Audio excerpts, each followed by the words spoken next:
Welcome to icon India.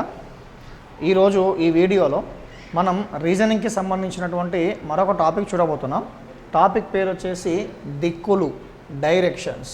Okay, రీజనింగ్లో భాగంగా మీరు ఈ మధ్యకాలంలో జరుగుతున్నటువంటి రకరకాల ఎగ్జామ్స్ గమనించండి.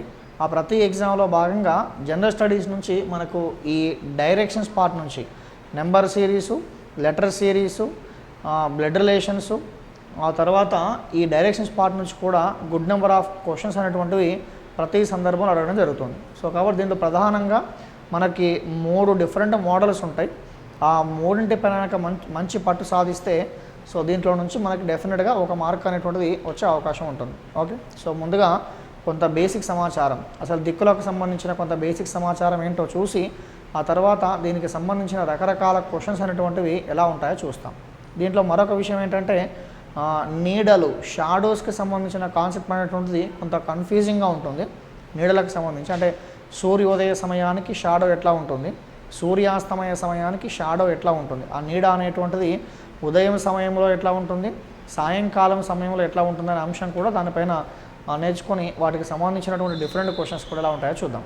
ఓకే, సో ముందుగా దీనికి సంబంధించి మనం ఏం చేయబోతున్నాము అంటే మనకి ప్రధానంగా ఉన్నటువంటి దిక్కులు.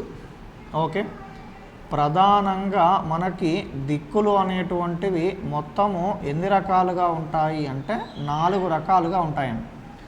ప్రధానంగా మనకు దిక్కులు వచ్చేసి ఎన్ని రకాలుగా ఉంటాయి? 4 రకాలు. ఏంట 4 రకాలంటే మొదటిది ఉత్తరము అంటాం, దీన్ని నార్త్ అని చెప్పి అంటాం ఇంగ్లీష్లో, ఉత్తరం. ఓకే, రెండో దిక్కు వచ్చేసి తూర్పు, దీన్నే ఈస్ట్ అంటాం. ఓకే, మూడో దిక్కు వచ్చేసి దక్షిణం, సో దీన్ని సౌత్ అని పరిగణిస్తాం. ఇక చివరగా 4వ ప్రధానమైన దిక్కు వచ్చేసి దాన్ని పడమర లేదా పశ్చిమం అంటాం. పడమర దిక్కు లేదా పశ్చిమము అంటాం. సో దీన్ని మనం ఇంగ్లీష్లో వెస్ట్ అని తీసుకుంటాం. సో ఇవి ప్రధానంగా మనకున్నటువంటి 4 దిక్కులు.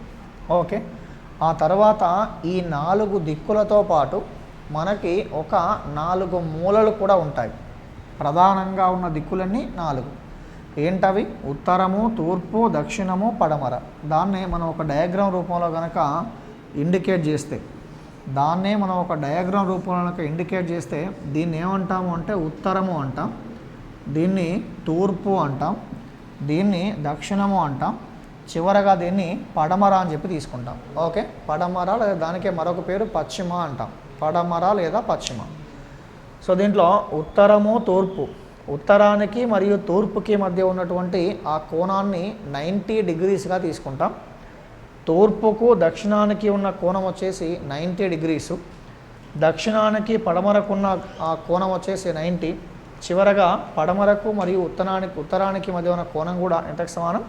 90 డిగ్రీస్కి సమానంగా తీసుకుంటాం. అంటే ఫర్ ఎగ్జాంపుల్ ఇప్పుడు క్వశ్చన్లో ఇట్లా ఉంటుంది, ఒక వ్యక్తి ఉత్తరానికి అభిముఖంగా ఉన్నాడు అంటాడు. ఒక వ్యక్తి ఉత్తరానికి అభిముఖంగా ఉన్నాడు. సో ఉత్తరానికి అభిముఖంగా ఉన్నాడు అంటే అతని యొక్క ముఖము అనేటువంటిది ఎటువైపుగా ఉందని అర్థం? ఉత్తరం వైపుగా ఉంది అర్థం. ఉత్తరానికి అభిముఖంగా ఉన్నటువంటి వ్యక్తికి కుడివైపు ఉండేటువంటి దిక్కుని తూర్పు దిక్కు అని, ఎడమవైపు ఉండేటువంటి దిక్కుని పడమర దిక్కు అని చెప్పి అంటాం. అలా కాకుండా ఫర్ ఎగ్జాంపుల్ పశ్చిమానికి లేదా పడమరకు అభిముఖంగా ఉన్నటువంటి వ్యక్తికి, పడమరకు అభిముఖంగా ఉన్న వ్యక్తికి కుడివైపు ఉండేటువంటి దిక్కుని ఉత్తర దిక్కు అని, ఎడమవైపు ఉండేటువంటి దిక్కుని దక్షిణ దిక్కు అని చెప్పి తీసుకుంటాం. సో ఈ విధంగా ఈ 4 దిక్కులలో ఏ 2 వరుస దిక్కుల మధ్య అయినా సరే ఉండేటువంటి కోణము అనేటువంటిది ఎంతకు సమానము అంటే 90 డిగ్రీలకు సమానంగా తీసుకుంటాం. The difference between the any 2 consecutive directions is equal to 1 degrees 90 degrees. తర్వాత ఇప్పుడు చూడండి, ఫర్ ఎగ్జాంపుల్ ఉత్తరానికి అభిముఖంగా ఉన్నటువంటి వ్యక్తి 90 డిగ్రీల కోణంతో లేదా కుడివైపు తిరిగాడు. ఉత్తరానికి అభిముఖంగా ఉన్నటువంటి వ్యక్తి కుడివైపు తిరిగినప్పుడు అతడికి వచ్చేటువంటి దిశ అనేటువంటిది ఏ దిశ? తూర్పు దిశగా తీసుకుంటాం. లేదా ఫర్ ఎగ్జాంపుల్ ఒక వ్యక్తి దక్షిణానికి అభిముఖంగా ఉన్నాడు. దక్షిణానికి అభిముఖంగా ఉన్నటువంటి వ్యక్తి ఎడమవైపు తిరిగితే వచ్చేటువంటి దిక్కు ఏ దిక్కుగా తీసుకుంటాం? తూర్పుగా తీసుకుంటాం. అంటే ఇండైరెక్ట్గా రెండు వరుస దిక్కుల మధ్య కోణం వచ్చేసి 90 డిగ్రీసు. అదేవిధంగా ఒక ఎడమ వైపుకు తిరిగాడు లేదా ఒక కుడివైపుకు తిరిగాడు అంటే అతడు ఎంత కోణంతో తిరిగాడు అంటే 90 డిగ్రీల కోణంతో తిరిగాడు అని మనం తీసుకుంటాం. ఇదొక అంశం. తర్వాత మనకి ఉన్నటువంటి ఈ ప్రధానమైన 4 దిక్కులతో పాటు సో మూలలు కూడా ఉన్నాయండి, కార్నర్స్. ఈ మూలలు కూడా ప్రధానంగా మనకి ఎన్ని రకాలుగా ఉంటాయంటే 4 రకాలుగా ఉంటాయి. ఓకే, దిక్కులు 4 రకాలు, దాంతోపాటు మూలలు అంటే ప్రతి 2 వరుస దిక్కుల మధ్య ఒక మూల ఉంటుంది. ఆ మూలలు కూడా ఎన్ని రకాలుగా ఉంటాయంటే 4 రకాలుగా ఉంటాయి. ఏంటవంటే ఒకదాన్ని ఈశాన్యము అంటాం, ఈశాన్య దిశ అంటాం. సో దీన్నే మనం ఇంగ్లీష్లో నార్త్ ఈస్ట్ అని తీసుకుంటాం. నార్త్ ఈస్ట్ అంటే ఈశాన్యం. రెండో అంశం వచ్చేసి ఆగ్నేయం. ఓకే, ఆగ్నేయం. ఈ ఆగ్నేయాన్నే మనం సౌత్ ఈస్ట్ అని చెప్పి తీసుకుంటాం. ఆగ్నేయాన్ని ఏమో తీసుకుంటాం, సౌత్ ఈస్ట్. ఓకే, ఆ తర్వాత మూడో అంశం వచ్చేసి నైరుతి. ఓకే, నైరుతి. ఈ నైరుతిని మనం ఏం తీసుకుంటామంటే సౌత్ వెస్ట్ అని తీసుకుంటాం, సౌత్ వెస్ట్. చివరగా నాలుగో అంశం వచ్చేసి ఈశాన్యము, ఆగ్నేయము, నైరుతి. చివరగా ఉన్న మూలను ఏమంటాము అంటే వాయువ్యము అంటాం, వాయువ్యం. ఈ వాయువ్యాన్ని మనం ఇంగ్లీష్లో నార్త్ వెస్ట్ అని చెప్పి తీసుకుంటాం, నార్త్ వెస్ట్ అని చెప్పి తీసుకుంటాం. ఓకే, ఈ విధంగా మనకి దిక్కులు ప్రధానంగా 4 రకాలు. అదేవిధంగా మూలలు కూడా ఎన్ని రకాలుగా ఉంటాయి, 4 రకాలుగా ఉంటాయి. ఆ డయాగ్రామ్ ఏంటో చూడండి. సో ఈ రెండింటి ఉత్తరానికి తూర్పుకి మధ్య ఉన్నటువంటి ఆ మూలను ఏమంటాము అంటే ఈశాన్యము అంటాం. తూర్పుకి దక్షిణానికి మధ్య ఉన్నటువంటి ఆ నీడను ఏమంటాము అంటే ఆగ్నేయము అంటాం. దక్షిణానికి పడమరకు మధ్య ఉన్నటువంటి ఆ దిశను ఏమంటాము అంటే నైరుతి అని చెప్పి అంటాం. చివరగా ఈ పడమరకు తర్వాత ఉత్తరానికి మధ్య దిశను ఏమంటామంటే వాయువ్యం అని చెప్పి అంటాం, వాయువ్యం. సో ఈ విధంగా ప్రతి 2 వరుస దిక్కుల మధ్య ఉండే కోణం ఎంత అన్నాం, 90 అన్నాం. అదేవిధంగా ప్రతి 2 మూలల మధ్య ఉండేటువంటి కోణం కూడా, ప్రతి 2 మూలల మధ్య ఉండేటువంటి కోణం కూడా ఏమని తీసుకుంటాము అంటే 90 డిగ్రీస్గా తీసుకుంటాం. సో కాబట్టి ప్రతి 2 దిక్కుల మధ్య ఉండేటువంటి కోణము 90 డిగ్రీలు, ప్రతి 2 మూలల మధ్య ఉండే కోణం కూడా 90 డిగ్రీలు. కాబట్టి ఒక దిక్కు మరియు ఒక మూల, ఒక దిక్కు మరియు ఒక మూల మధ్య ఉండేటువంటి కోణము అనేటువంటిది ఎంతకు సమానము అంటే 45 డిగ్రీస్కి సమానంగా తీసుకుంటాం.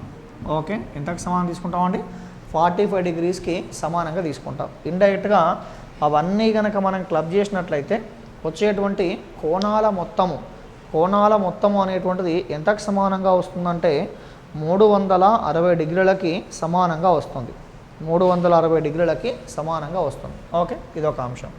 తర్వాత మీకు ఇంతకుముందు చెప్పినట్టుగా ఫర్ ఎగ్జాంపుల్ ఉత్తరానికి అభిముఖంగా ఉన్నాడు ఈ వ్యక్తి. ఒక ఎడమ వైపు తిరిగితే ఎక్కడికి వస్తాడు, పడమరకు వస్తాడు. ఓకే, లేదా ఒక కుడివైపు తిరిగితే ఎక్కడికి వస్తాడు, తూర్పు వైపుకి వస్తాడు. అలా కాకుండా ఫర్ ఎగ్జాంపుల్ ఆ వ్యక్తి ఈశాన్యానికి అభిముఖంగా ఉన్నాడు, నార్త్ ఈస్ట్కి ఆపోజిట్గా ఉన్నాడు. ఈశాన్యానికి అభిముఖంగా ఉన్నప్పుడు సో ఇతను ఒక కుడివైపు తిరిగితే వచ్చేది ఆగ్నేయానికి, ఒక ఎడమ వైపు తిరిగితే వచ్చేది వాయువ్యానికి. సో ఈ విధంగా ఏ 2 వరుస దిక్కుల మధ్య అయినా సరే లేదా ఏ 2 వరుస మూలల మధ్య అయినా సరే ఉండేటువంటి కోణము అనేటువంటిది ఎంతకు సమానము అంటే 90 డిగ్రీలకి సమానంగా తీసుకుంటాం. ఓకే, దీంట్లో మరో పాయింట్ ఏంటంటే కుడివైపు గనక తిరిగితే అతడు ఏ దిశకి అభిముఖంగా ఉన్నా సరే, ఇర్రెస్పెక్టివ్ ఆఫ్ డైరెక్షన్, ఏ దిశకి అభిముఖంగా ఉన్నప్పటికీ కుడివైపు గనక తిరిగినట్లయితే ఆ దిశను మనం సవ్య దిశ అని, ఎడమవైపు కనుక తిరిగినట్లయితే ఆ దిశను అపసవ్య దిశ అని చెప్పి తీసుకుంటాం.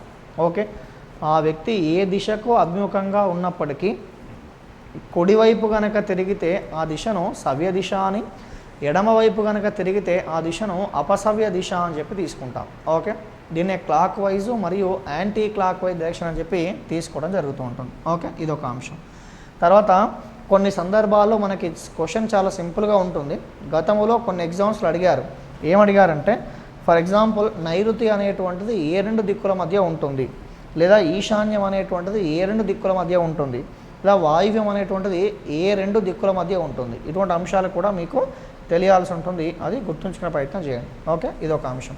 తర్వాత మీకు ఇంతకుముందు చెప్పినట్టుగా ఒక ఎడమవైపు తిరగడము లేదా ఒక కుడివైపు తిరగడం. ఓకే, ఒక ఎడమవైపు తిరగడము లేదా ఒక కుడివైపు తిరగడము అంటే ఎంత కోణంతో తిరగడం అండి? 90 డిగ్రీల కోణంతో తిరగడం. ఓకే, ఒక ఎడమవైపు లేదా ఒక కుడివైపు తిరగడము అంటే is turning is taking one left or one right.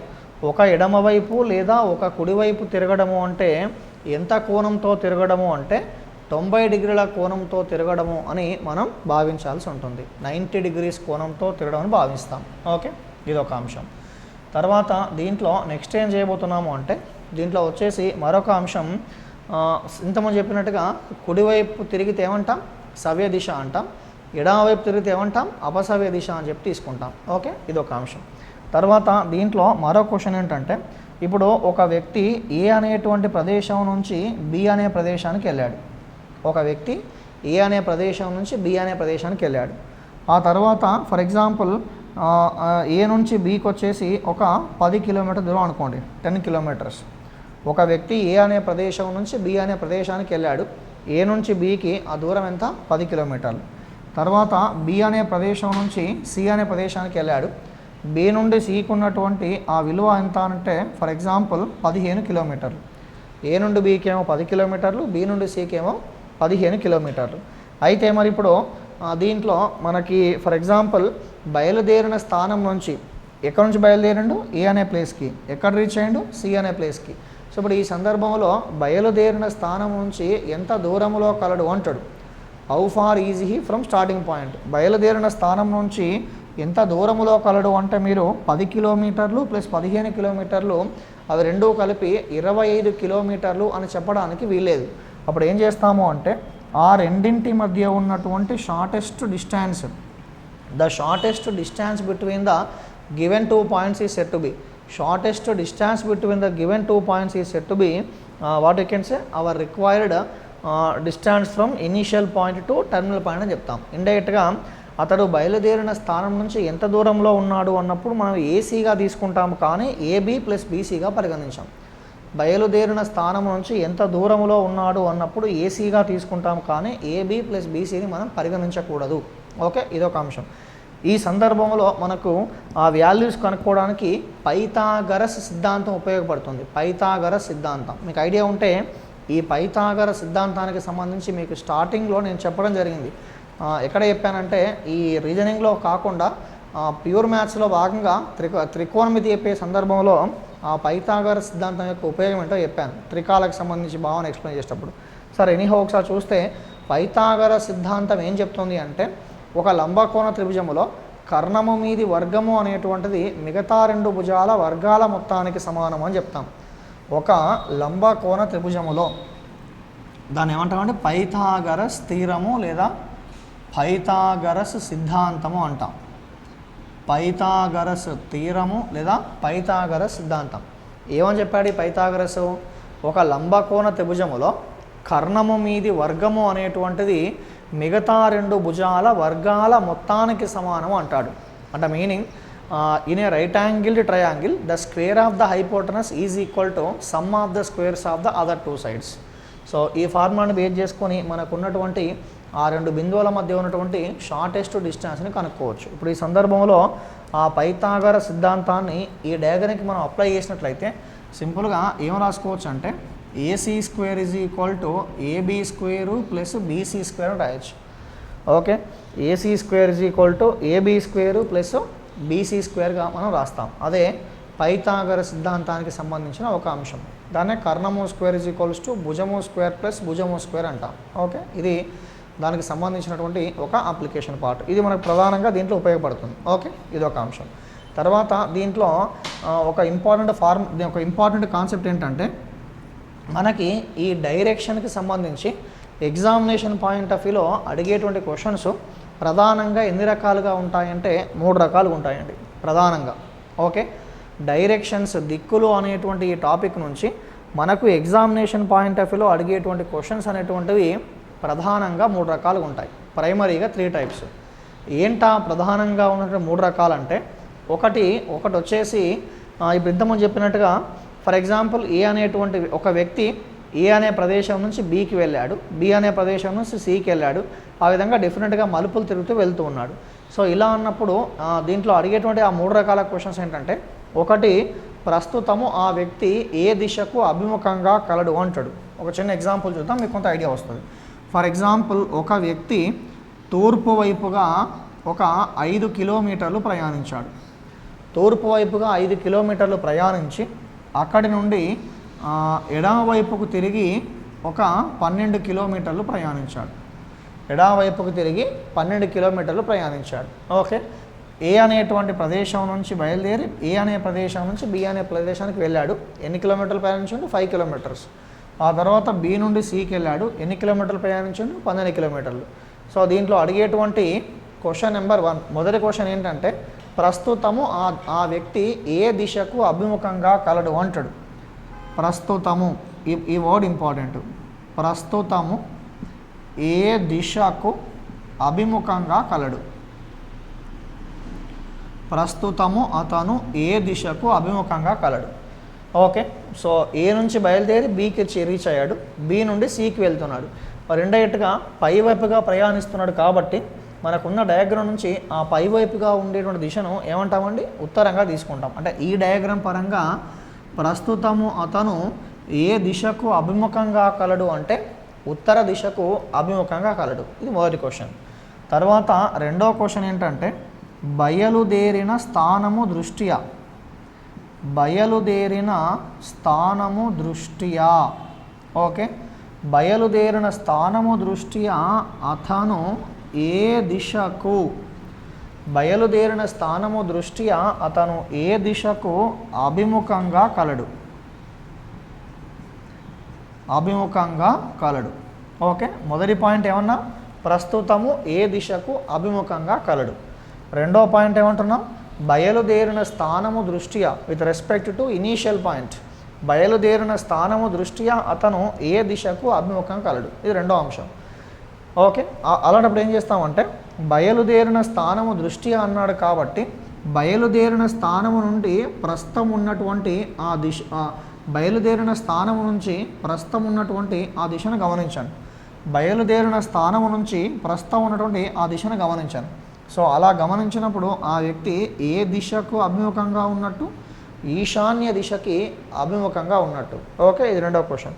తర్వాత దీంట్లో భాగంగా అడిగేటువంటి మూడో క్వశ్చన్ ఏంటంటే, అతడు బయలుదేరిన స్థానము నుండి ఎంత దూరములో కలడు అంటాడు.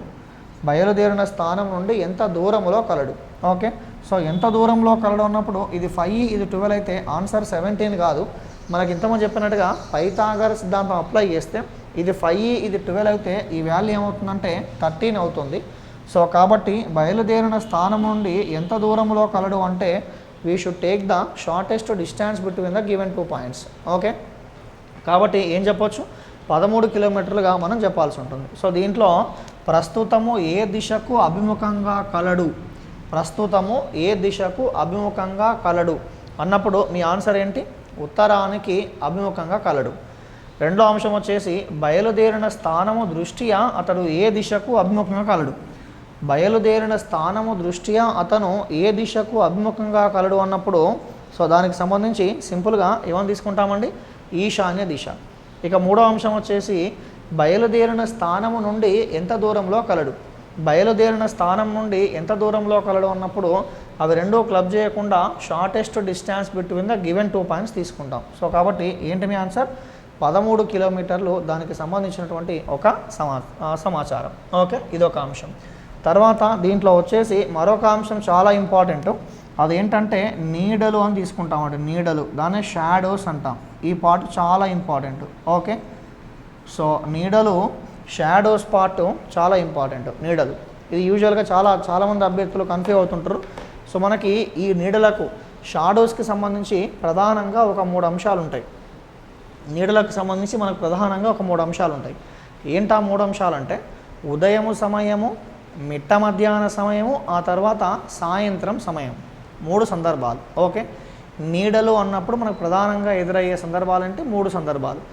ఈ నీడల పైన మనకి యూజువల్గా క్వశ్చన్స్ అనేటువంటివి ఎలా ఉంటాయంటే, ఫర్ ఎగ్జాంపుల్ సాయంకాలం సమయంలో 2 స్నేహితులు ఒక 4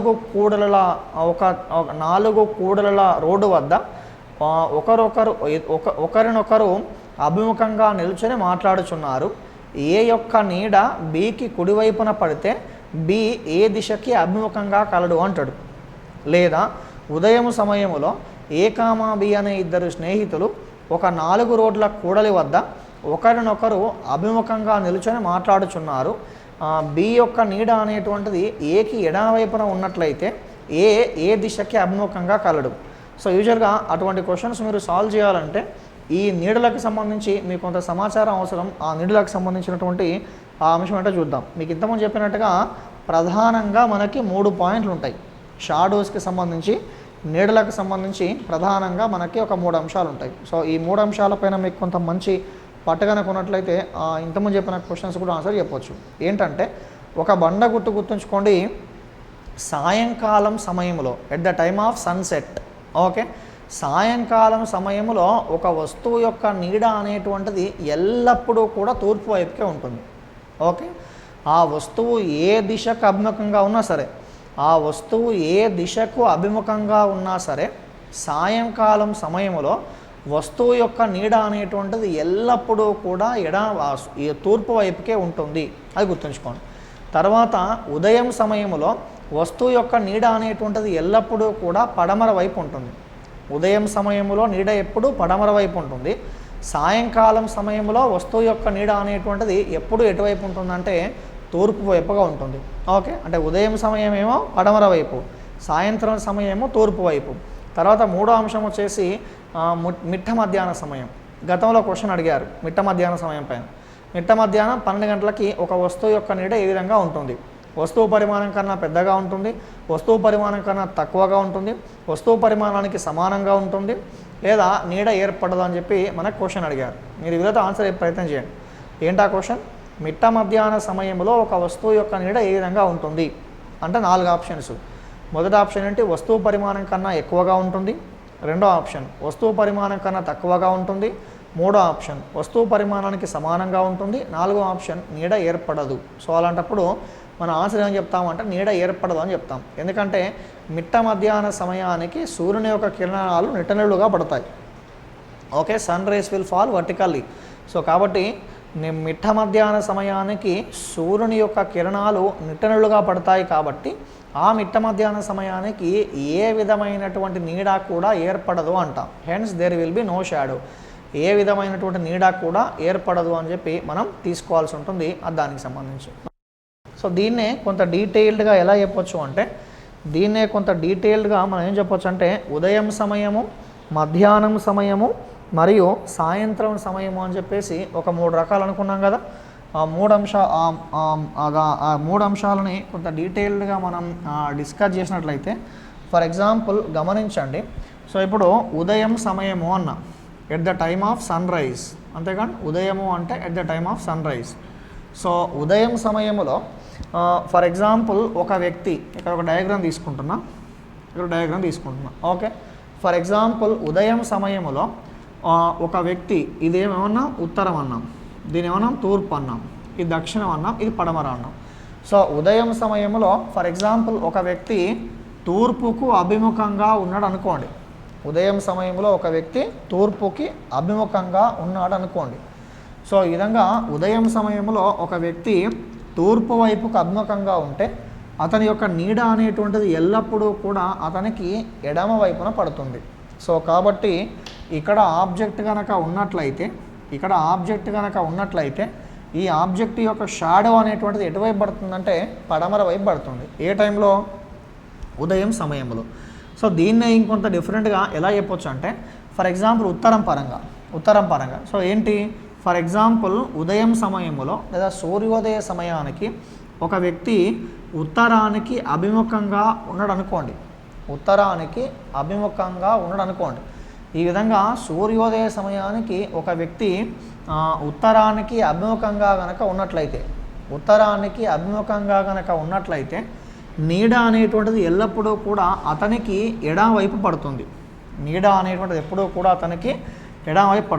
ఈ విధంగా ఎడమ వైపు అంటే ఇండైరెక్ట్గా మీనింగ్ అంటే మళ్ళీ ఏమని చెప్పొచ్చు? పడమర వైపు. కాబట్టి సింపుల్గా మార్నింగ్ సమయంలో షాడో ఎప్పుడు కూడా ఎటువైపు ఉంటుంది? పడమర వైపుగా ఉంటుంది అని భావిస్తాం. ఓకే, ఇదొక అంశం. తర్వాత దీంట్లో మరో అంశం ఏంటంటే సాయంకాల సమయం లేదా సాయంత్రం సమయం, ఈవినింగ్ టైం. సో సాయంకాల సమయం, సాయంత్రం సమయం. సో ఈవినింగ్ టైంలో ఏం చెప్పొచ్చు అంటే ఇక్కడ వస్తువు లేదా వ్యక్తి, సో ఆబ్జెక్ట్ అనేటువంటిది ఏ డైరెక్షన్లో ఉన్నా సరే, irrespective of the direction. So సాయంత్రం సమయంలో ఒక వ్యక్తి లేదా వస్తువు అనేటువంటిది ఏ దిశకి అభిముఖంగా ఉన్నా సరే నీడ అనేటువంటిది ఎల్లప్పుడూ కూడా ఎటువైపు పడుతుందంటే తూర్పు వైపే పడుతుంది అంటాం. సాయంత్రం సమయంలో ఒక వస్తువు యొక్క నీడ అనేటువంటిది ఎల్లప్పుడూ కూడా ఎటువైపు పడుతుందండి? తూర్పు వైపు పడుతుంది. In the evening time or at the time of sunset the shadow of an object is always falls towards the east direction. Or in the time of morning time at the time of sun rise the shadow of an object is always towards the west side. Okay, ఇది గుర్తుంచుకోండి. For example ఇప్పుడు ఈ diagram పరంగా ఆ వ్యక్తి ఉత్తరానికి అభిముఖంగా కనుక ఉన్నట్లయితే నీడ అనేటువంటిది ఎల్లప్పుడూ కూడా అతనికి కుడివైపు పడుతుంది. సో ఈ వ్యక్తికి మరి కుడివైపు ఉండేటువంటి దిశ ఏ దిశగా చెప్తామండి? తూర్పు వైపుగా చెప్తాం. ఓకే, ఇదొక అంశం. తర్వాత దీంట్లో వచ్చేసి మరొక అంశం ఏంటంటే మిట్ట మధ్యాహ్న